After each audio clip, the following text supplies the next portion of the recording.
proceeded to drive her to all the scenic venues of San Francisco and the peninsula, and they just talked. Julie in the backseat, Tom driving like the chauffeur in the car seat. It was the classic chauffeuring this daisy seat scenario in reverse. And I got a phone call after that first date, and Julie said, well, Don, it's like this. I'm either never going to see him again, or I'm going to marry him. And it's going to be one or the other. And we all know the outcome of that. So, we've shared so many memories.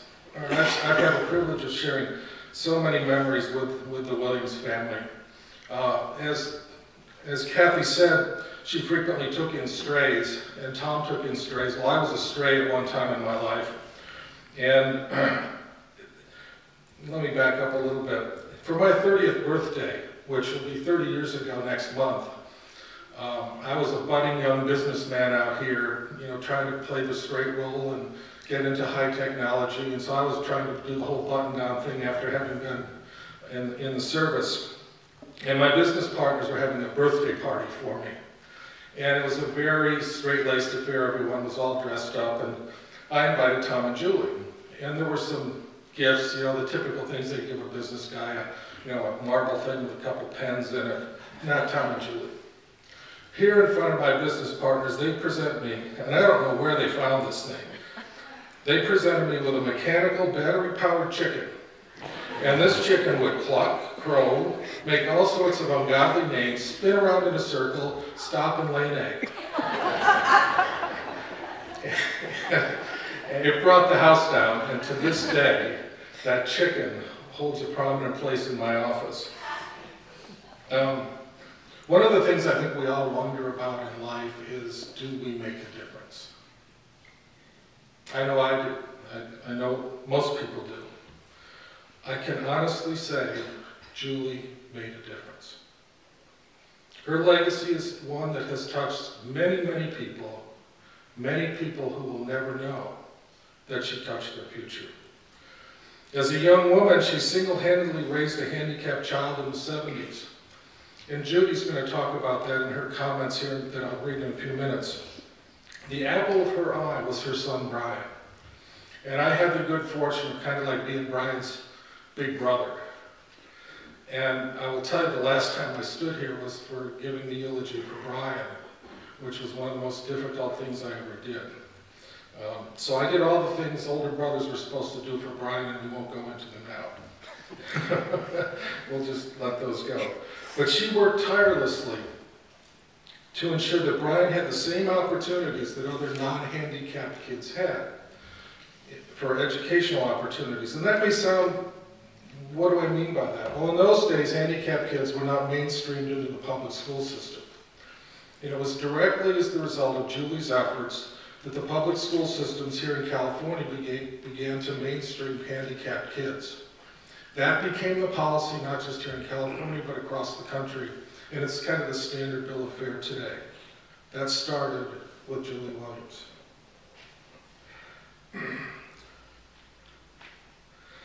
I shared some of Julie's odyssey related to the loss of her first husband and Brian's father, Gordon Hill.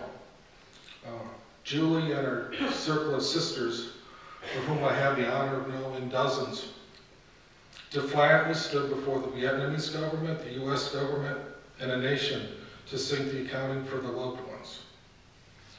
For Julie, it was a matter of loyalty and integrity, and unfortunately it spanned a lifetime. I was with her during 30 years of this unending saga, and what always amazed me was the unequivocal support she got from Tom.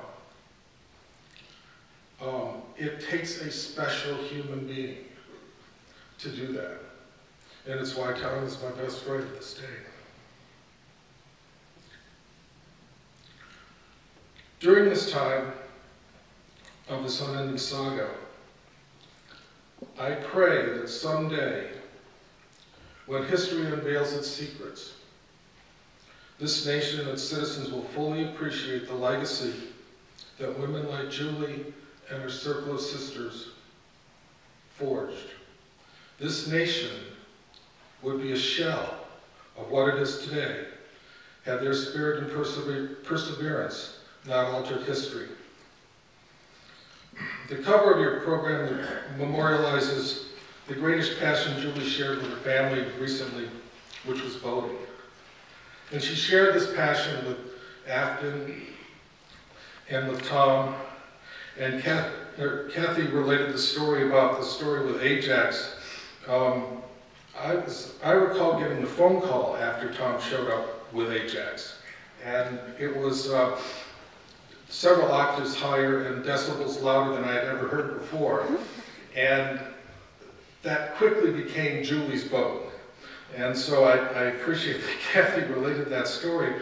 But what also went on with it was, and people aren't aware of, it was really the efforts of Tom and Afton and Julie that created the legacy of the Tahoe Maritime Museum, which memorializes the wooden boat era on Lake Tahoe. And if it hadn't been for Julie's passion and Tom's extraordinary knowledge and support and Afton's participation in it, I remember the day they were down there nailing boards into the wall and hanging trophies up and everything relating to putting that museum together.